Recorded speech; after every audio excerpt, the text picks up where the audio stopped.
Hi, and welcome back to the Unseen Podcast, a podcast dedicated to missing people, unresolved cases, and UK true crime. Today we're going to be looking into a case that I have been following for a long time and has been suggested to me numerous times since I started the podcast. Claudia Lawrence was 35 when she suddenly disappeared after finishing a shift at work in March 2009. Her disappearance has been the subject of a large investigation and a huge amount of speculation. Despite this, her case remains just as mysterious as when she disappeared, and sadly her family still do not know where she is. This episode contains descriptions that some listeners may find distressing, so listener discretion is advised. Claudia Lawrence was born on the 27th of February 1974 in York and grew up in the market town of Malton in North Yorkshire. It's located around 18 miles away from the city of York. Malton has been voted as one of the best places to live in the UK and has also been described as the food capital of Yorkshire. It's a very pleasant place to live for the around 13,000 residents there. Claudia grew up in the town with her father Peter, who worked as a solicitor, her mother Joan and her older sister Ali. Claudia has been described as a kind, caring and popular person by her mother, and it was known that she had a good relationship with her sister Ali. As a child, she enjoyed riding horses, and this was an activity that her and her sister would do regularly. They attended the same school and would get the train there together.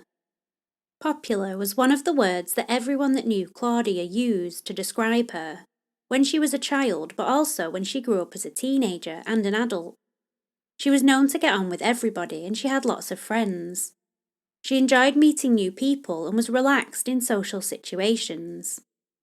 As she grew up, it became apparent that Claudia had a love of cooking, and she also was very skilled at it. She attended Goodricke College catering department and did very well there, passing her exams and going on to work in local pubs in Malton. Claudia eventually got a job at Goodricke College, within the Roger Kirk Centre at the University of York. She enjoyed this job as the hours were much better, and she got on well with her colleagues. As her job was now in York, Claudia moved into the city and bought a cottage at 46 Haworth Road, in an area around 1 mile from the city centre, and just over 2 miles from Claudia's job at the University of York. This was the perfect place for her, and she enjoyed both her professional life and her social life. She made time to meet up with friends, and liked going for drinks at local pubs and bars in the area. In short, she was a normal woman in her 30s, enjoying her life. By 2009, Claudia was 35 years old and had a normal routine of going to work, seeing her family and socialising in her spare time. She had a regular early morning shift at the university that started at around 6 a.m, and she would often be out very early to set off for work and go to bed early, ready for her shift the next day. On the 18th of March 2009, Claudia had travelled to work as usual, ready for her early shift. Her car, a Vauxhall Corsa, was in the garage for repairs, and for a while she had been walking to the university. Some reports say that she had just been walking that week, although others state that she had been making the journey for several weeks while the car was in the local garage. Goodricke College, where she worked, was just over 2 miles from her home on Haworth Road. It's known that Claudia arrived at work on time and that she finished her shift at around 2:30 p.m. CCTV would later establish this and that she set off on foot in the direction of her home. There was nothing unusual about this, as Claudia had been making this journey regularly during at least that week. During her journey, CCTV also spotted her dropping off a letter into a postbox as she walked. Her journey would have taken around 40 minutes. However, around halfway back to her house, a colleague driving past her offered her a lift. Claudia took the lift and she arrived back at her home at around 2:50 p.m. It was assumed that she had gone straight into her house. However, around 15 minutes later, one of Claudia's other friends saw her walking back towards her house. This was around 3:05 p.m, and it was not known where she may have gone after being dropped off at home.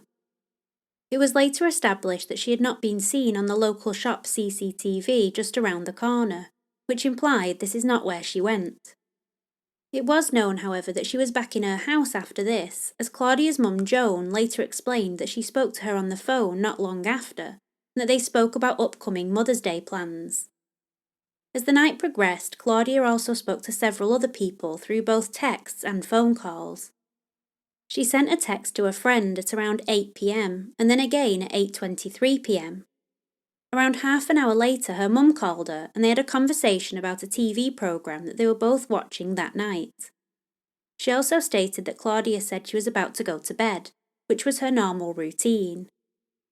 Around an hour after this, it's known that Claudia received another text message, this time from a friend in Cyprus. She didn't reply though, and it was assumed that she had already gone to bed. The next morning, Claudia was due at work on her usual early morning shift. However, she didn't turn up. This was unusual and out of character for Claudia, and her boss rang her from work to check where she was. She didn't answer, and she didn't turn up at all that day.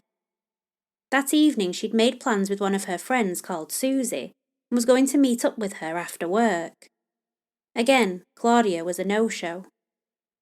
Susie was concerned about this and tried to contact her to check where she was and why she hadn't turned up, but like her boss, she didn't get any response. Susie was so concerned when she didn't get any reply by the next morning that she decided to ring Claudia's father Peter to tell him about what had happened. Peter decided the best thing to do would be to go around to Claudia's house to check on her. He had a spare key and let himself into the home on Friday the 20th of March. When he entered, he realised that she wasn't there, but the house looked as it usually did. There were plates in the sink, which suggested that she had made herself breakfast. Her toothbrush was left out as though she had used it, and her bed was made. It looked as though Claudia had just stepped out of the house for work, as she usually did. The fact that she had not contacted anyone the previous day, particularly Susie, who she had plans with that night, weighed on Peter's mind, and he knew something wasn't quite right. He later stated, "I was worried to death, quite honestly, and was even more so when I went through and found she wasn't in the house." Peter filed a missing person report for Claudia that day, and the North Yorkshire Police were immediately involved in the investigation.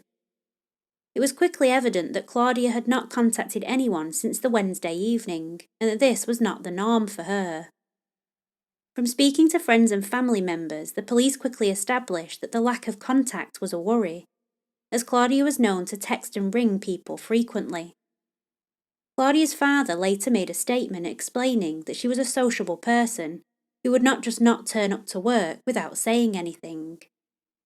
It's reported in The Guardian that Peter said, "Claudia is someone who is always on the phone by voice or text, but all of a sudden there has been no contact. We're distraught and we need your help. It's been a living nightmare not knowing what's happening and we are sick with worry. This is no jaunt that she has gone on." It was clear that Claudia's disappearance was out of character, and North Yorkshire Police also agreed. They immediately examined her home at Haworth Road with the hope that there may be some evidence to point to where she may be or may have gone. Like Peter, they too struggled, as it appeared that she had simply stepped out of the door and left the house as it usually would be. There were, however, some items missing, which suggested that she could have headed out to work. Her phone was missing, along with a blue and grey Carrymore rucksack that she usually took to work, with her chef whites in. Police also found that Claudia's GHD straighteners appeared to be missing, and it was later confirmed that she did occasionally take these to work with her. These appeared to be the only items missing, as she had left her handbag along with her credit cards and passport at home. For police, this seemed to be the first indication that Claudia had perhaps been on her way to work on that Thursday morning. 2 bottles of blonde hair dye were also found in her bathroom, along with other hair dye materials and gloves. Police have since stated that there was the possibility that she had been dyeing someone's hair, and they appealed for anyone who knew about this to come forward. There was nothing that appeared to indicate anything had gone wrong in her home. If she had just headed out to work, why had she not arrived? Could something have possibly happened to her on the way there? The first press conference into Claudia's disappearance was held on the following Monday, the 23rd of March, and both Peter and Joan appealed for any information about where Claudia was. The police were quick to produce posters of Claudia that could be distributed to the public in an effort to get her recognised in the local areas. There were issues with these posters, however, from the outset. It soon became apparent that the photograph the police was using was an old one, and it showed Claudia as having blonde hair. Friends and acquaintances of Claudia's, including a security guard at the university where she worked, told police that she didn't actually look this way when she went missing. Claudia's mother later told a documentary by Donal McIntyre that Claudia had brown hair and that she had had auburn highlights put in not long before her disappearance. She also stated that she wasn't sure where the photo had even come from, and that she had certainly not been consulted on its use on the posters. This immediately caused some problems, as it meant that people had not necessarily been looking for Claudia as she looked recently. Around half a dozen people reportedly rang into police to tell them, and it took a while for them to release a new, more updated photo of Claudia to the public. North Yorkshire Police began to concentrate on Claudia's private life, her journey from work on the 18th of March, and her possible journey back the next day. Detectives were able to confirm the events of the 18th and established that Claudia had walked part of the way home, posted a letter at Melrose Gate Post Office, and received a lift off her colleague. CCTV showed her leaving the university at around 2:30 p.m. and posting the letter in the postbox around halfway back on her journey. This, however, seemed to be the last official sighting of Claudia in person or on CCTV that the police could find. It was crucial that they try to track down any other sightings or leads that may relate to the investigation. Due to the theory that Claudia may have set out for work on the morning of Thursday the 19th of March, the police began trying to track down her movements early that morning. Very soon after the start of the investigation, detectives did get some tips about possible sightings on Claudia's route to the university. It's reported that a cyclist travelling across Melrose Gate Bridge at around 5:35 a.m. on the 19th spotted a man and woman on the pavement. The cyclist was able to provide a description of the man, explaining that he was around 5 feet 6 inches tall, wearing a dark hoodie and dark combat trousers. He was described as skinny and was smoking a cigarette. The cyclist was able to be quite specific as the man was standing closest to the road, and he reportedly was smoking using his left hand. While the cyclist couldn't confirm if the woman was Claudia or not, the information was of interest to the police, as it was along Claudia's route to work, and around the time that she would usually be heading in that direction. The cyclist did inform police that the woman appeared to have mousy brown hair and was wearing a blue waist-length jacket with buttons and pockets. Police also received information about another sighting of a man and woman, this time a little later on. A commuter was driving along University Road, around 1 mile from Claudia's workplace, when she saw a man and a woman on the side of the road next to a car. The car door was reportedly open, and the witness stated that it looked as though the man and woman were having an argument. The man was described as wearing a black hoodie with his hood up. Detectives were left with 2 witness sightings of men with somewhat similar descriptions and on the same route as Claudia took to work, however could not be sure if these sightings were of the same person. They also did not know if the woman was Claudia, as neither witness could confirm this. Were they the same couple, and if it was Claudia, who was the man, and why did it look as though they were arguing? This was an important line of inquiry for the police, who quickly distributed this description to the media and the public. If Claudia had disappeared during her walk to work, then these sightings were so important to follow up with. CCTV was a huge part of the investigation, as there were no solid leads as to where Claudia had gone or what time, so trying to trace her movements was key. When police looked through the CCTV that was placed on the street at the rear of her property, they found something very interesting. 2 CCTV videos were eventually released to the public in an effort to identify the man that was seen in the footage. Both videos show Haworth Place, a street at the back of Claudia's home. One video shows the evening of the 18th of March, when it was known that Claudia was at home. It was 7:15 p.m. and dark by this point, with just the streetlights illuminating the road and houses. A man who looks to be wearing dark clothing rounds the corner from the direction of Claudia's house on the main road. He walks down the road and out of shot of the camera. He disappears for around a minute before reappearing in shot. A man wearing a luminous jacket crosses the road in front of the man, and the man stops as though waiting for the man to pass, before once again setting off and rounding the corner in the same direction as he came from, towards the main road and Claudia's front door. The police on their official appeal video pointed out that the man appeared to be carrying a bag over his shoulder, however this is not entirely clear in the video. It's important to note that Claudia's front door was located on the main road, but the back of her house appeared to back onto a back passageway, and then behind that another residential street with a mix of flats and houses. This street could be accessed via the main road, which is where this man came from.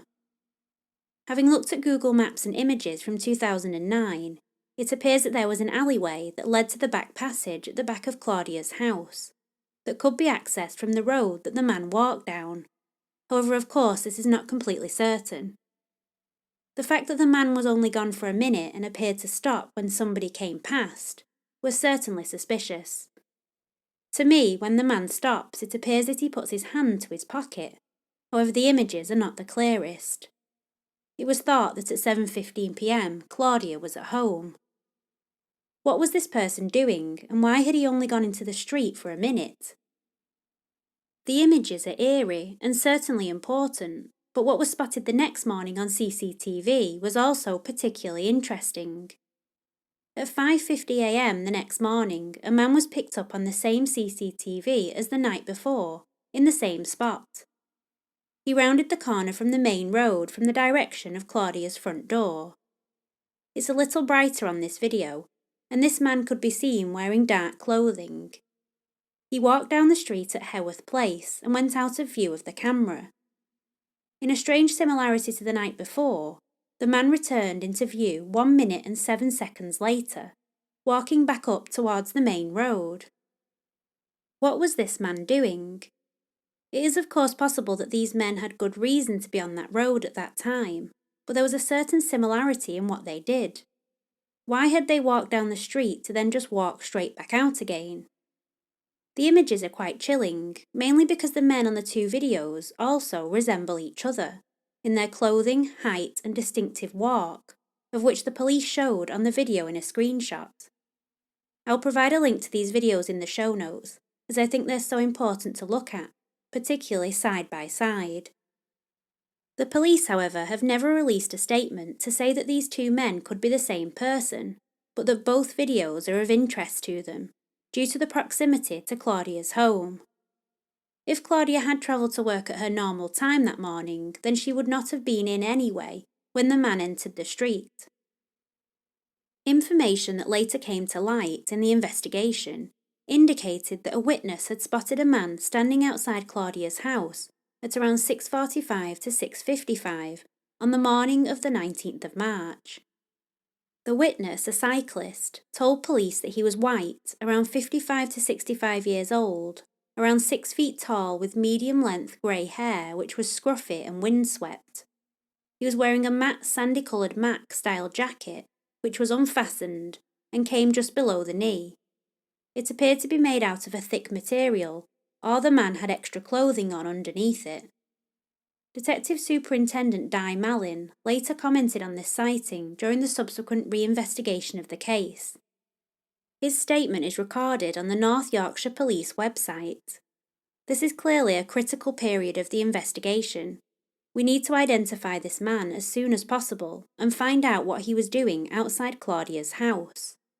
This time would have been after she had left for work if she had walked.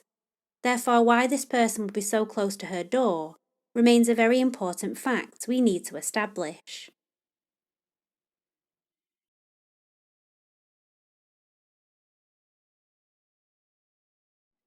The police continued to investigate and appeals were made to the public for any information they may have about Claudia's disappearance.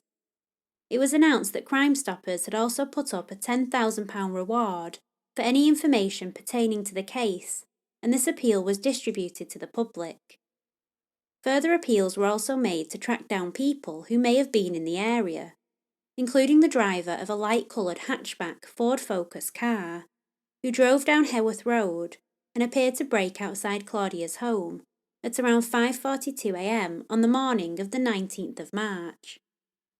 Despite these appeals in the first few weeks of the investigation, nothing had come in as of yet that could point to her whereabouts.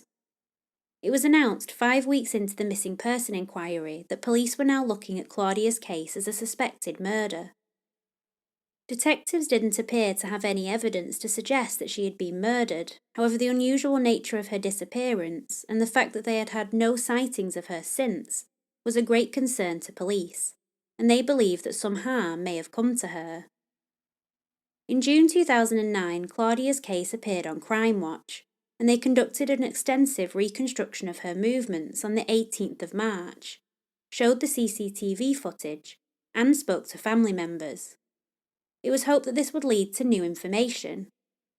Claudia's case was now a national story, and many people were puzzled by how she could have just vanished.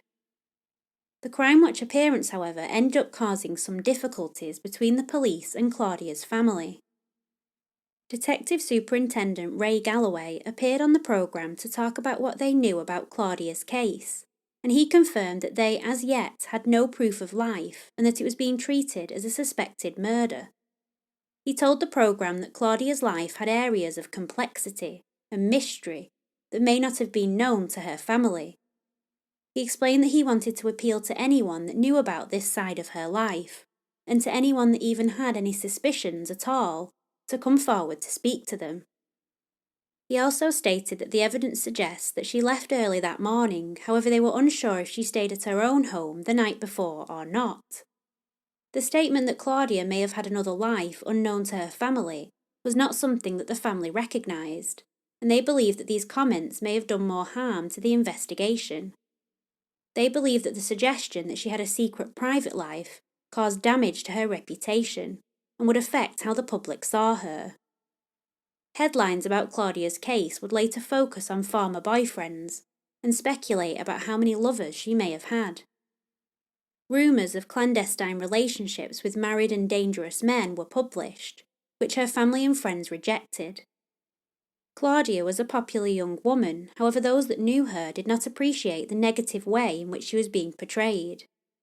It's reported in Yorkshire Live that Claudia's father stated, "We really wonder whether, certainly recently, she had time to form any relationships other than those we know. She saw her best friend Susie and myself very regularly, and she worked in quite a strenuous job. We wonder about it." It's reported that Detective Superintendent Galloway later said that he didn't mean for his comments to come out in the way that they did. However, it's clear that the suggestion that Claudia had been involved with different men did have an effect on the way in which she was seen in the media. This is of course wrong, and missing people should be given the same amount of importance regardless of any aspect of their lifestyles.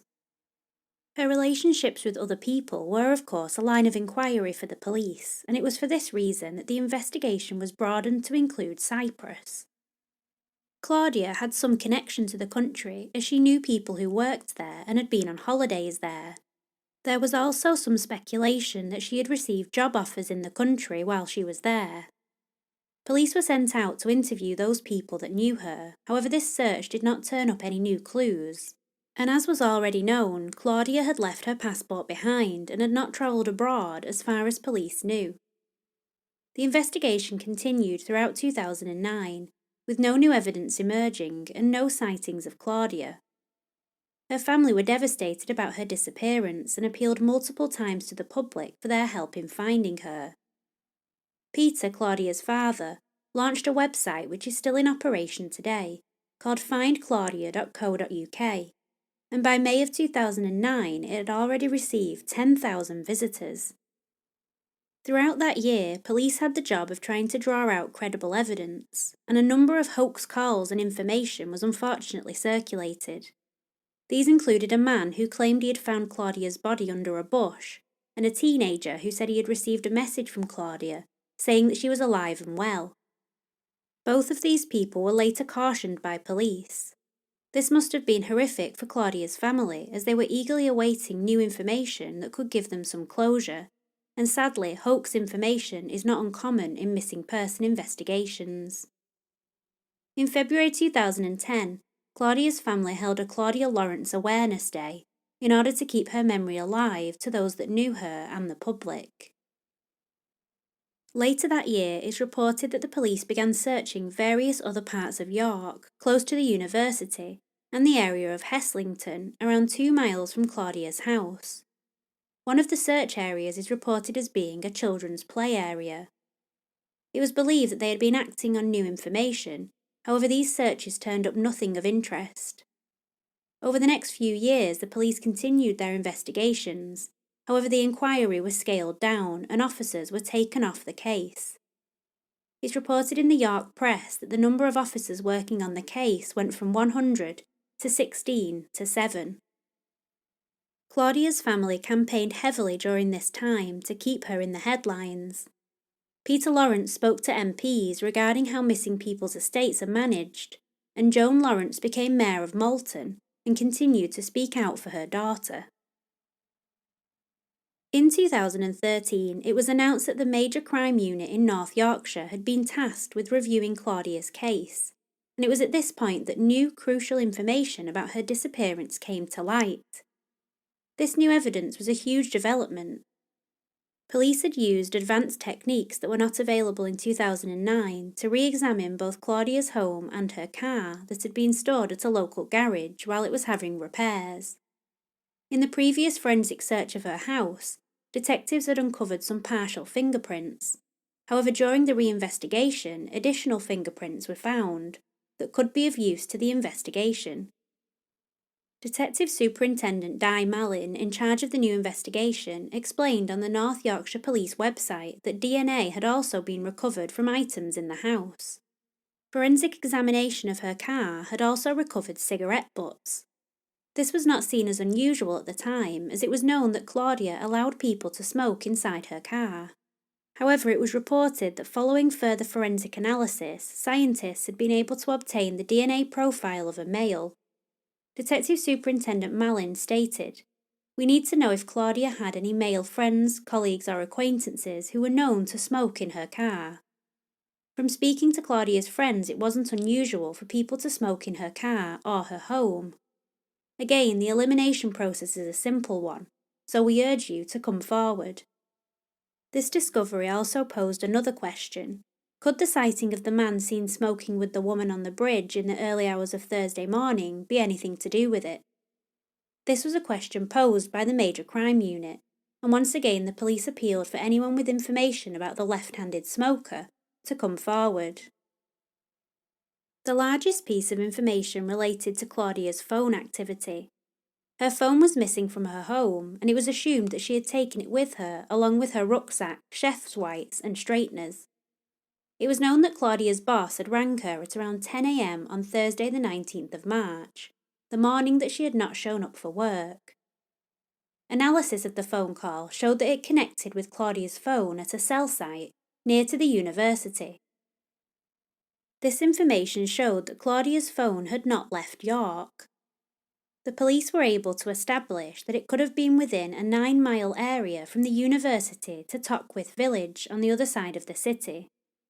This is quite a large area, however it shows that whatever happened to Claudia's phone, it was still in the city, ruling out it being transported somewhere else in the country, or even abroad on that Thursday morning. This was a crucial piece of information and showed that as of 10 a.m, Claudia was probably still somewhere in the area, or at least her phone was. The phone activity also yielded more information. Claudia's boss had left her a voicemail at 10 a.m, and around 2 hours later at 12:10 p.m, her phone was switched off. Analysis showed that it had been intentionally switched off, and the battery, for instance, had not just died. Experts explained that the phone had sent a record to the network, which was known as an explicit detachment, which shows that it had been powered down manually. This suggests that whoever had Claudia's phone at that point had made the conscious decision to turn it off.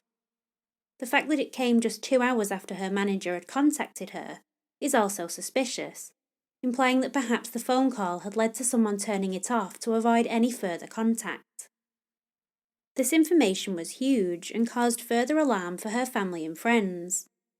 Claudia's mother and father were shocked by the news that her phone had still been on and functioning for hours after she had disappeared, with Joan saying she was not aware that this had been the case. Joan told the Daily Mail, "I had no idea about the manager's message. If someone abducted her and then realised that Claudia had her phone, it makes sense that they would turn it off." She also added that it made her feel physically sick to think that someone had done that. Detective Superintendent Di Mallin provided more information at the time about what else Claudia's phone records showed.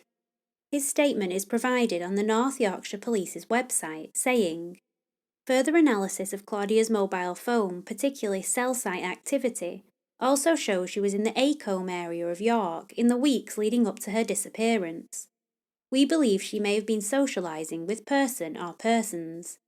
Again, we would like to know who this was and where it was taking place." Acombe is located around 3.5 miles from Claudia's home and would have been within the 9-mile radius of the cell site. The information, however, simply showed that Claudia had been in that area in the weeks before her disappearance, and police were eager to understand why and who she may have been meeting. During the reinvestigation, it became apparent that police were focusing on areas that were close to Claudia's home, including the alleyway at the rear of her house. In 2015, police carried out searches with trained officers and dogs, and also checked up on residents in the area and any other CCTV that may have been overlooked. Speculation had been rife for a while about whether Claudia could have been harmed by someone that she knew, and this extended to those in the local area. The Nag's Head pub just a few doors down from Claudia's house became the subject of rumours. Claudia was a regular in the pub and knew many of the people that went in there. It was reported in the Donal McIntyre documentary about the case that she also met her dad in there on a number of occasions. The pub was searched thoroughly during the investigation and local residents were questioned extensively about Claudia's disappearance. It's known that during the investigation, police focused on people who frequented the pub and were known to Claudia.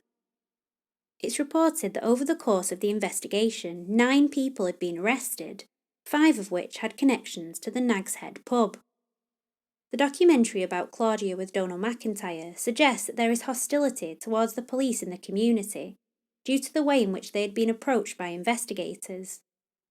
The police themselves, however, have not denied that they assure someone who knew Claudia knows more than they have divulged to detectives. In 2016, Detective Superintendent Mallin told the BBC that the investigation had been compromised by the reluctance of some and refusal of others to cooperate with police inquiries. He said, "I am sure that there are some people who know or who have strong suspicions about what happened to Claudia. For whatever reason, they have either refused to come forward or have been economical with the truth. I am left with the inescapable conclusion that this case could still be solved if only people were honest with us. The fact that they are not is agonising for Claudia's family, and they should be ashamed of themselves." Claudia's father Peter appears to agree with this, and the focus on the Nag's Head pub. He told Vice in 2019, "I can only hope that time breaks people's loyalties. The police think that will happen. My feeling is that the answers to what happened to my daughter lie within the clientele of the pub. People know things that they're not saying." The theory that people close to Claudia, possibly in the local area and in the local pub, is a prevailing theory in this case, and one that police are still working on. In 2017, it was announced that the investigation had been scaled down to the reactive phase, which meant only compelling information would be investigated. Claudia's family were understandably very disappointed and upset about this, however have continued to support the police in whatever way they can. In 2018, police stated that they were conducting familial DNA analysis of the evidence that they had, as a way to eliminate any suspects. DNA profiling of the partial DNA found in Claudia's car was also re-examined, but unfortunately did not lead anywhere. In 2019, Detective Superintendent Malin once again appealed to the public to look again at the CCTV of the man walking down the road at the rear of Claudia's house. He stressed that this man was key to the investigation, and finding out who he was of utmost importance. He told the BBC, "I cannot fully accept anything as to the identity of a suggested person, i.e. the man near the alleyway behind Claudia's home, unless we have conclusive evidence to back information up. The call we really want is the one that helps piece together the parts of the jigsaw we already know, regarding her last movements, and people she associated with and places she frequented." Since Claudia's disappearance, her parents have been important advocates for their daughter and have campaigned to keep her case in the public eye. Peter Lawrence has been particularly instrumental in the establishment of Claudia's Law that came into force in July 2019. Claudia's Law helps the families of missing people by enabling them to take over their loved ones' affairs if they have been missing for 90 days or more. Before the law came into force, the families of missing people were not able to take over financial affairs unless they declared that they were dead. The new law meant that families could now have some peace of mind at one of the hardest points in their lives. For the work that Peter has done for families of the missing, he received an OBE in 2018. 2020 marked the 11th anniversary of Claudia's disappearance, and Peter has stated that it's still so important to keep her story in the news. It's reported in the Scarborough News that Peter said just this year, "It's very important for things to keep appearing about Claudia in the media. Usually after something has been in the media about her, the police do have people contacting them. It's been a few months since I last spoke to the police, but perhaps after yesterday's programme, more people may get in touch. After they conducted the last review about 2 or 3 years ago, there's not much else they can do unless someone gets in touch with a lead. I'm not terribly concerned about arrests and charges, but I am concerned about answers into what happened to my daughter." This statement came after Claudia's case was featured on Judge Rinder Crime Stories on ITV, and shows that Claudia's family just do not want people to forget about her, which is the main objective for anyone discussing missing people. North Yorkshire Police made a statement in March this year stating, "It was 11 years ago today that Claudia Lawrence was last seen alive. Our thoughts remain with Claudia's loved ones on this poignant day.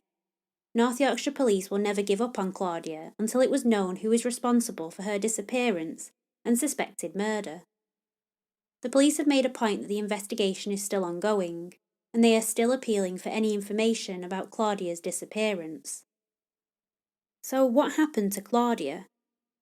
That's the most baffling and mysterious question, and despite multiple appeals and re-investigations, we are still none the wiser about the answer. To me, it's evident that whatever happened to Claudia, she was not expecting to be leaving for a long time.